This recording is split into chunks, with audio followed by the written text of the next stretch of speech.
أعوذ بالله من الشيطان الرجيم بسم الله الرحمن الرحيم السلام عليكم ورحمة الله وبركاته.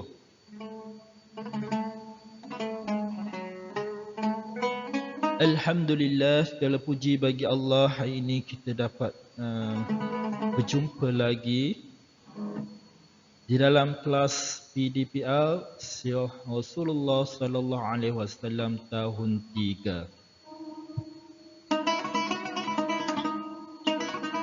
Alhamdulillah, hari ini hari Isnin 28 hari bulan 6 2021.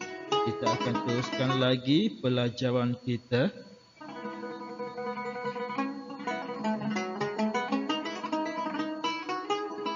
Baik, untuk hari ini kita masih lagi di dalam unit yang ketiga,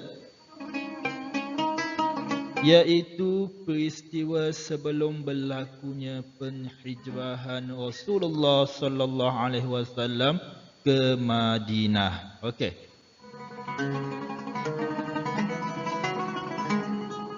Okey, jadi untuk hari ini sila ambil buku sirah Rasulullah sallallahu alaihi wasallam dan buka di halaman muka surat 35.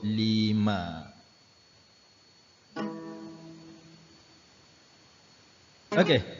Dan pada minggu lepas, cuba kamu ingat balik.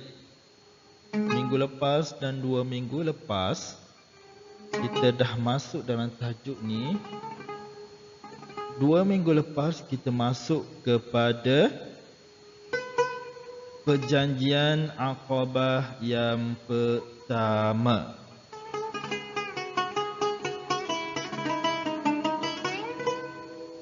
Kemudian pada minggu lepas kita masuk kepada Perjanjian Aqabah yang kedua.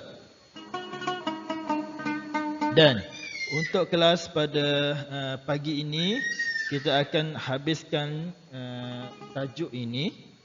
Sama-sama kita baca dan sama-sama kita melakukan latihan supaya kita lebih mengingati kisah perjuangan Rasulullah sallallahu alaihi wasallam untuk menegakkan agama Islam, syiar Islam di bumi ini. Jom. Okey. Di halaman muka surat 35, kamu lihat pada nombor 10. Okey, nombor 10 ni dah kita baca sebenarnya. Muallif akan ulang sekali lagi. 10.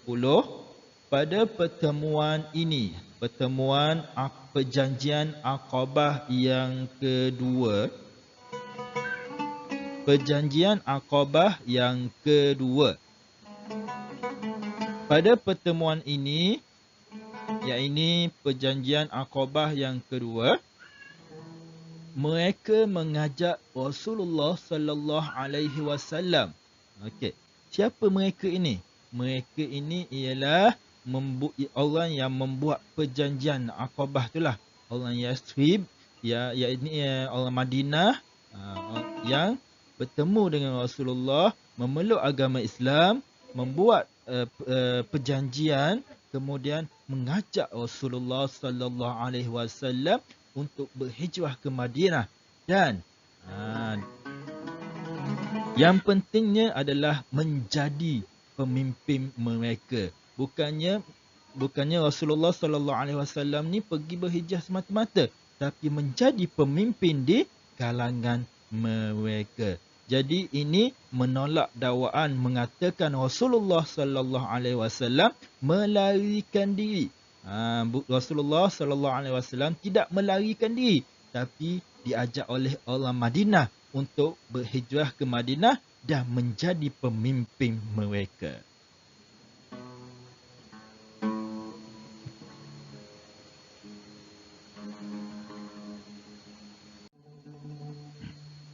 Baik, seterusnya Rasulullah sallallahu alaihi wasallam menyambut baik hasrat tersebut. Okey. Oleh kerana pelawaan daripada mereka, Rasulullah pun sambut baik pelawaan itu. Jom kita teruskan pelajaran kita. Yang ke-11, Al-Bara' bin Ma'rur bangun dan berjabat tangan Rasulullah sallallahu alaihi wasallam sebagai tanda bai'ah. Okey. Ingat tak siapa Al-Bara' bin Ma'rur? Al-Bara' bin Ma'rur ni adalah ketua yang memimpin orang Yasrib berbai'ah untuk perjanjian Aqabah yang kedua. Kemudian semua yang hadir melakukan bai'ah seorang demi seorang. Kaum wanita bersalam dengan wanita. Okey. Apabila ketua mereka bangun berjabat tangan, maka seorang demi seorang bangun untuk berbai'ah dengan Rasulullah. Apa itu bai'ah?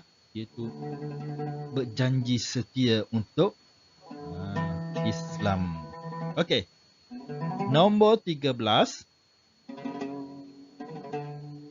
Akhirnya Rasulullah sallallahu alaihi wasallam meminta mereka melantik 12 orang ketua.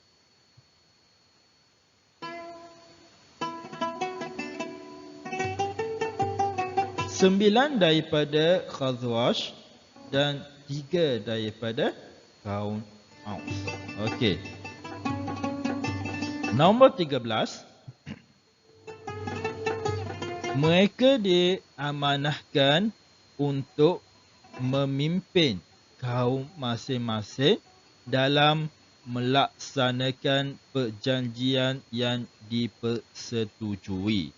Okey, selepas saja perjanjian Aqabah yang kedua ini, maka Rasulullah sallallahu alaihi wasallam meminta mereka lantik seramai 12 orang ketua. 9 daripada Khazraj dan 3 daripada kaum Aus. Dan mereka lah ketua-ketua inilah yang menjadi ketua untuk memimpin kaum mereka. Seterusnya nombor 14. Melalui perjanjian ini, perjanjian Aqabah, agama Islam berkembang dengan lebih pesat di Yasrib. Okey.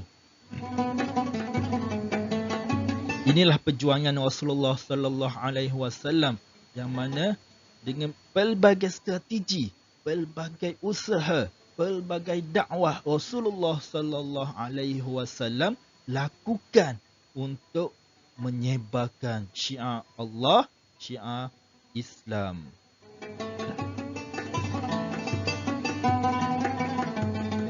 Jadi kita yang pelajari kisah perjuangan sirah Rasulullah sallallahu alaihi wasallam mesti letakkan dalam diri kita untuk sama-sama berjuang menyebarkan, berjuang untuk menyelamatkan Islam pada hari ini. Okey, baik.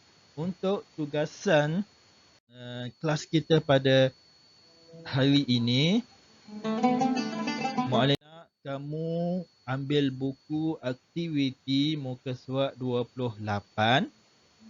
Okey, buku aktiviti muka surat 28. Untuk aktiviti hari ini, cuba kamu baca latihan 2.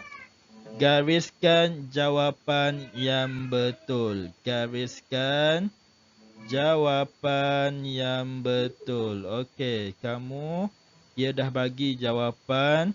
Kamu hanya gariskan sahaja mana jawapan yang betul. Okey, Mu'allim baca dahulu soalan yang pertama. Okey, penduduk Madinah telah memeluk Islam. Okey, sebelum atau selepas Nabi Muhammad sallallahu alaihi wasallam berhijrah. Kamu pilih mana jawapan yang betul. Nombor 2, bilangan penduduk Madinah yang memeluk Islam semasa perjanjian Aqabah pertama atau kedua ialah 12 orang. Okey. Dan seterusnya, latihan 3, jawab soalan di bawah. Okey, yang ni mudah sahaja wahai anak-anak murid semua. Nombor 1, mengapakah dinamakan perjanjian Aqabah? Mengapa perjanjian itu dinama dengan perjanjian Aqabah? Sebab dia buat perjanjian itu di satu bukit yang dinamakan Bukit Aqabah. Okey, yang soalan kedua, nyatakan 3 isi perjanjian Aqabah pertama. Yang ni kamu boleh pilih dan tuliskan. 3 isi perjanjian Aqabah yang pertama. Dan soalan yang ketiga, nyatakan 3 isi kandungan perjanjian Aqabah kedua. Yang ni isi perjanjian Aqabah yang kedua yang kita belajar minggu lepas. Okey, itu sahaja kelas kita. Apa-apa persoalan boleh terus WhatsApp Muallim, dan siapa yang dah siapkan tugasan boleh terus hantar snap gambar, hantar ke Telegram Muallim. Itu dahulu untuk hari ini. Sekian, terima kasih. Assalamualaikum warahmatullahi wabarakatuh. Jumpa lagi.